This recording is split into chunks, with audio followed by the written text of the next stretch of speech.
안녕하세요. 안녕하세요. 저는 노원태릉센터에서 근무하고 있습니다. 박소장 지국장이에요. 오늘 친구들 정글북 이야기 많이 읽었어요? 어머님도 함께 읽었나요? 정글북 이야기를 보면은 재미난 모글리의 모험, 그리고 발로와 바기라의 끈끈한 우정을 볼 수 있죠? 그리고 그 늑대 무리에서 아이가 살아나는 그런 이야기. 또 근데 늑대 무리에서만 살아나서 행복했으면 좋겠는데 또 인간 마을에 가서 또 모글리가 슬픈 일을 또 겪죠. 그래서 모글리가 자신의 길을 찾아 떠나는 개척적인 이야기까지 또 이야기로 마무리를 하는 이 정글북 어떠셨나요? 너무너무 재밌게 보셨죠?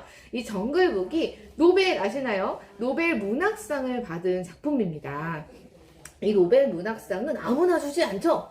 이야기가 재밌다고 구성이 즐겁다고만 주진 않아요. 그런데 이 정글북이 노벨 문학상을 받게 된 이유가 있는데 저와 함께 오늘 그 이유를 한번 찾아봅시다. 자, 정글북을 쓴 작가는요, 키플링이라는 작가인데요. 작가의 정식 이름은 플레임은 조지프 레디어드 키플링이라는 작가예요. 이 작가가 살았던 시대는 1865년에서 1936년까지 작가는 살았었어요. 이 시기에 작가는 어디서 태어났냐면요, 인도에서 태어났어요. 근데 이 작가는 어느 나라 사람이냐면 영국 사람이에요.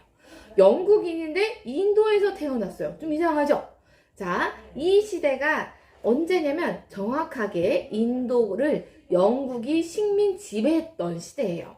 우리나라도 일본이 식민 지배를 한 적이 있었죠. 우리나라의 그 일본 사람들이 식민 지배했을 때 일본 사람들이 많이 와서 살았었어요. 마찬가지로 영국 사람이었던 엄마 아빠가 인도가 식민 지배를 당하니까 바로 인도로 와서 살았던 거죠.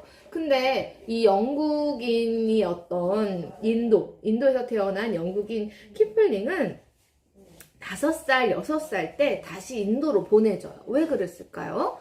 영국은 기후가 굉장히 따뜻하고 우리나라처럼 사계절이 있어요. 물론 비가 조금 많이 내리기는 하지만, 그런데 인도는 이런 정글도 있고요. 그리고 열대 우림의 기후 너무너무 더워요. 엄청 덥기 때문에 또 이런 한번 향토병이라고 해가지고 병도 많이 걸리고 모기 같은 거 물리면 또 너무 아프잖아요. 그래서 아이가 살기가 적당한 기후는 아니었어요. 그래서 아이를 다시 영국으로 보냅니다. 영국으로 보내는데 그 영국에서 남의 집에 이제 보내지게 된 거예요. 엄마 아빠는 이제 인도에서 생활을 해야 되니까 남의 집에 양자로 보내지는데, 이 문제는 이 아이가 거기 가서도 행복하게 살지는 못했어. 근데 혼자 간 게 아니라 인도인 유모와 함께 가요. 그래서 인도인 유모 품에서 이 아이가 생활을 하다가 나중에 인도를 잊지 못하고 20살 때 다시 인도로 이제 인도로 다시 갑니다.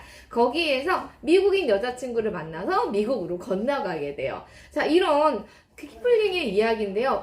뭐랑 많이 닮지 않았어요? 맞아요. 정글북에서 정글이 바로 이 키플링이 쓰고자 했던 인도를 정글로 묘사를 했고요. 모글리는 자신의 이야기, 자전적인 이야기입니다. 인도 사람도 영국 사람도 아닌 것 같이 결국은 미국으로 떠나죠. 마찬가지로 이 모글리도 사람도 아닌 인간의 마을에서도 늑대의 마을에서도 살지 못하고 다른 곳으로 떠나는 그 이야기를 담고 있는데요. 이렇기 때문에 이 작품이 노벨 문학상의 가치를 가지고 있는 작품이다라고 평가를 받아요.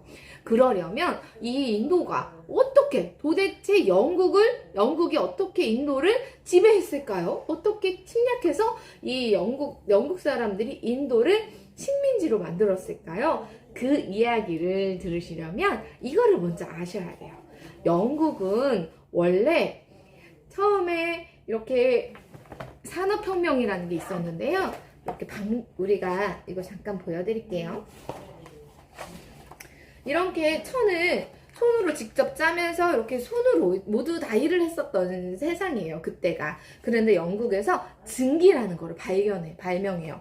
그러면서 이렇게 공장을 숭숭숭숭 돌리면서 공장이 생긴 거예요. 이러다 보니까 돈이 많아지죠. 그리고 공장도 많이 지어요. 돈이 많아지는 건 좋은데 이 공장을 많이 지어서 물건이 많이 나왔는데 살 사람이 있어야 되고 팔 사람이 있어야겠죠. 영국 사람으로는 감당이 되지 않아. 또 영국 내에 공장을 돌리니까 영국이 너무 지저분해지는 거예요. 공장에 폐수도 나오고 일할 사람이 없는데 너무 비싸니까, 사람들이 인건비는 비싸니까 어린아이나 여자들을 주로, 더 아픈 여자들을 데려다가 일을 했던 거예요. 그러다 보니까 인건비도 그 사람이 또 아프고 영국 사람들이 힘들어하니까 안 되겠다.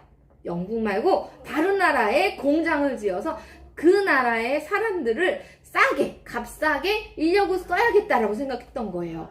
그래서 이 영국이 다른 나라로 눈을 돌립니다. 그리고 또 이때 시대적 배경이 하나 더 있는데요.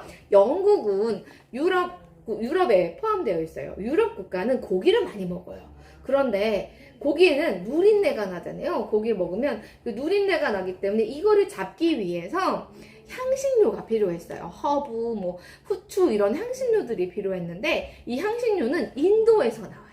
그럼 영국이 여기 있으면, 유럽이 이쪽에 있으면 인도는 이쪽에 말을 타고 가서 가지고 오면 되는데, 그 사이에 영국과 인도, 유럽과 인도 요 사이에 오스만 투르크라는 제국이 있었어요. 그 제국이 여기를 완전히 장악을 했어요. 그 중간 허리띠를 장악을 하면서 이때 악탈적인 중개무역을 했던 거예요. 후추 하나, 그거 얼마 되겠어요, 그쵸? 영국, 인도에서 많이 비싸게 안 팔았을 거잖아요. 그런데 이 하나를 사서 영국으로 가기 위해서는 여기서 약탈도 당하고, 그리고 돈도 많이 뜯어내, 내가. 우리 지나가려면 통행세 내 막 이러면서 너무 비싸게 파는 거예요. 그래서 고기를 먹는 것보다 후추가 더 비싸다는. 그래서 안 되겠다. 이거 우리 조금 더 싸게 갈 수 있는 루트를 찾아야지 고민하고 있었는데, 그때 누가 나타나냐면 바로 콜럼버스가 나타납니다. 콜럼버스가 나타나서 저에게 배를 주세요. 그러면 제가 인도를 발견해 인도에 가서 값싸게 갖고 올게요 라고 했는데, 인도를 못 가고 어디를 발견하죠? 맞아요, 아메리카 대륙을 발견합니다. 하지만 사람들은 끊임없이 도전을 해요. 그래서 결국은 인도나 배를 타고 인도 쪽으로 가서 향신료를 가지고 다시 돌아가는 이런 구성들을 이제 그렇게 이제 지도가 완성이 되죠. 그렇게 해서 가지고만 오면 좋은데, 영국의 욕심이 뭐였어요? 다른 나라에 공장을 짓고 그곳에서 사탕수수나 뭐 옷감을 만드는 공장이나 다양한 공장들을 두고 거기에 값싼 인력을 쓰고 싶어요. 근데 생각해봐요. 선생님이 우리 집에는 청소하기, 우리 집에서 뭘 만드는 게 자리가 없으니까, 우리 옆에 우리 선생님 집에 있네? 그 옆에 선생님 집에 가서 그 안방에다가 선생님 이렇게 공장 돌리면 돼요? 우리 집에서는 음식물 냄새 나니까, 그래서 남의 선생님 집에 가서 요리하고 거기다 음식물 쓰레기 버리고 오면 돼요? 안 되죠? 근데 그게 가능하려면은 그걸 손 씻고 돈 안 내고 하려면 가능한 방법이 뭐냐면 그 나라를 식민지로 만들어버리는 거예요. 그 나라를 내가 그냥 먹어버리면 되지. 그러면 식민지니까 너는 참아야 되잖아. 그래서 영국이 세계 여러 나라의 식민 지배를 합니다. 식민 지배를 하면서 이때 영국의 별명이 뭐냐면 해가 지지 않는 나라예요. 전 세계의 식민지를 만들었어요. 그 중에 하나가 바로 인도인데요. 인도를 어떻게 식민 지배를 했는지 조금 치사해요. 많이 치사하죠. 많이 치사한 방법인데 한번 들어보세요. 이때 이야기는 세포의 항쟁이라는 거를 얘기하지 않을 수가 없어요. 인도가 얼마나 융성한 곳이었냐면, 여러분이 타지마할 알고 계시나요? 타지마할. 이게 무덤이죠. 무덤 하나 만드는데도 이렇게 대단한, 이거 맞죠? 타지마할? 이게 무덤이에요. 타지마할 무덤 하나 만드는, 이렇게 무덤도 이렇게 멋지게 만들 수 있는 이런 기술을 가지고 있던 인도고, 돈도 많았어요. 그 무역을 많이 했기 때문에. 그랬는데 여기에 그 향신료를 가지고 싶었잖아. 그래서 네덜란드 사람이랑 다른 나라에서 동인도 회사를 하나 만들어요. 동인도 회사를 만들고 우리 회사를 지키는 병사들을 뽑죠. 직업 군인처럼 병사들을 뽑아요. 근데 영국 사람이 와서 하면 비싸잖아. 그래서 인도 사람을 시킵니다. 인도 사람들이 그 동인도 회사를 지켜주는 사람들이에요. 근데 문제는 지금 어떻게 하고 싶어 했어? 영국은 욕심이 인도를 먹어버리고 싶었어요. 그래서 이 사람들한테 아주 치사한 짓을 해요. 인도는 어떤 제도가 있냐면 카스트라는 제도가 있어요. 이 카스트 제도는 뭐냐면 사람들이 태어날 때부터 신분이 정해져 있다고 생각해요. 그래서 수도승은 가장 높은 계급인 브라만 계급이고요. 그 밑에 왕족은 크샤트리아라는 계급, 그 다음에 여러 가지 계층이 있는데 마지막에 불가촉 천민까지 5가지 계층으로 나누어져요. 이 5가지 계층으로 나누어져 있는 이 문제의 요 카스트 제도가 누가 봤을 때는 굉장히, 우리가 봤을 때는 말도 안 되죠. 우리 친구들, 우리 어머님들이 우리 아빠가 의사니까 나는 계속 의사해야 되고, 우리 아빠는 가난한 사람으로 태어났으니까 나는 아무리 공부를 잘해도 나는 계속 가난하게 남의 집 빨래나 빨아야 되는 사람이야. 돈도 안 주고. 그러면서 이렇게 그럼 이거 돼요, 안 돼요? 막 때려도 당연히 난 맞아야지. 이거 말이 안 되죠. 그런데 인도는 아직도 물론 그 신분제도를 철폐하기는 했지만 아직도 그 신분제도를 이어나가고 있어요. 왜 그러냐면 바로 종교 때문이에요. 인도는 이 종교가 있는데요. 내가 지금 착한 일을 많이 하고 이 힘든 세상을 잘 버텨나가면 다음 세상에는 더 높은 계층으로 태어날 거라는 믿음을 가지고 있어요. 그렇기 때문에 이런 불합리한 이 신분제도를 용인하고 이해할 수 있었던 거예요. 뿌리 깊은 무엇 때문에? 종교 때문에. 근데 인도 사람들이 대부분 믿는 종교가 뭐냐면 힌두교와 이슬람교예요. 힌두교와 이슬람교는 종교가 되게 중요한 나라라고 제가 말씀드렸죠. 힌두교와 이슬람교는 소와 돼지를 먹지 않아요. 돼지는 되게 더럽다고 생각을 하고 소는 굉장히 신성시 여겨요. 그래서 솔로토이 지리책을 보면 소가 막 똥을 싸면 그 똥을 집어가. 너무 신성해가지고. 막 소가 지나가면 먹을 걸 막 갖다 받쳐 막 절을 하기도 하고 막 이래요. 그만큼 소와 돼지는 또 굉장히 더럽다고 생각을 하기 때문에 이민도 되지 않아요. 그런데 이 사람이 인도 영국 사람들이 어떻게 했냐면 이렇게 대신 동인도 회사를 지켜주던 이 군 병사들한테 당연히 뭐가 있었겠어요? 총이 있었겠죠. 못 들어오게 총이 있었겠죠. 그리고 총이 있으면 총을 내가 한 손으로 잡잖아. 그러면 이제 탄약이 여기 탄약통이 있다. 총 안에 들어가는 탄약통이 있단 말이에요. 그러면 총을 바꾸고 싶어. 그러면 이걸 내려놓고 이렇게 할 수는 없으니까 하고 탄약통을 다시 해서 이 뚜껑을 열어야 하잖아요. 입으로 딱 열어. 근데 여기에 소와 돼지의 기름이 발려져 있었던 거야. 입에도 되지 않는데 너무너무 기분 나쁘겠죠.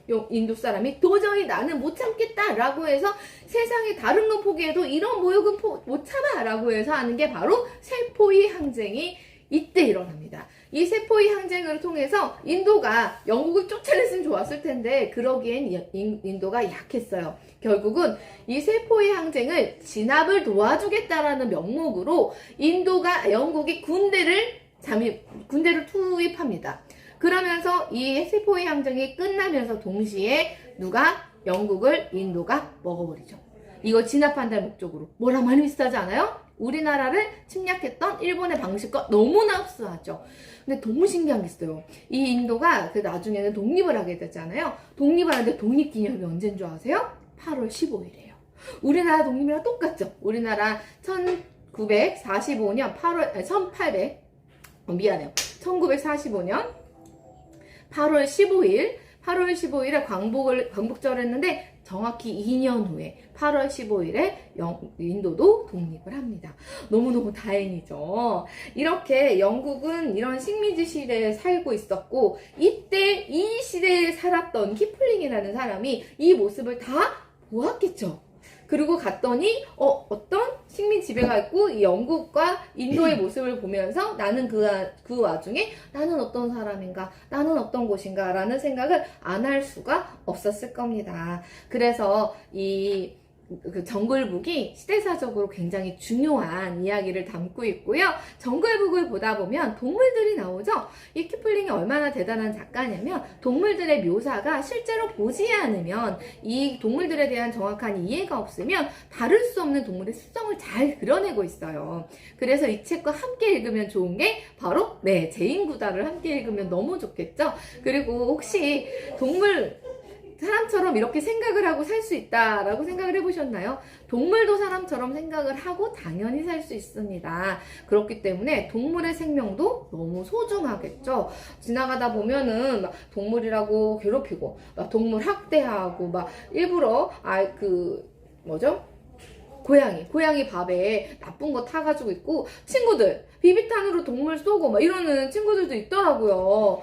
정말 안 돼요. 그리고 막 잠자리 아프게 하고 막 이런 친구들도 너무 많은데, 동물도 생명이기 때문에 이것에 대해서 내가 생각을 좀 해보고 싶다 라고 하시면 논리국어에, 호시타 함정 논리국어에 그 생명 존중을 다루고 있는 책이 있어요. 초롱이도 우리 가족이라고 라는 책인데요. 그 책을 꼭 한번 읽어보시고 한번 생각을 해보시면 좋을 것 같습니다.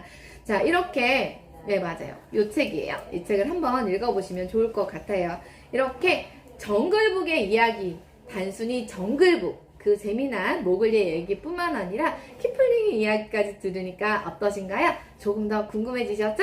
제가 앞서 소개해드렸던 이야기는 제가 함께 보실 수 있는 책의 링크를 올려드릴 테니까요. 그 책 꼭 한번 집에 있다면 함께 읽어보셨으면 좋겠습니다. 저는 오늘 여기까지 하겠습니다.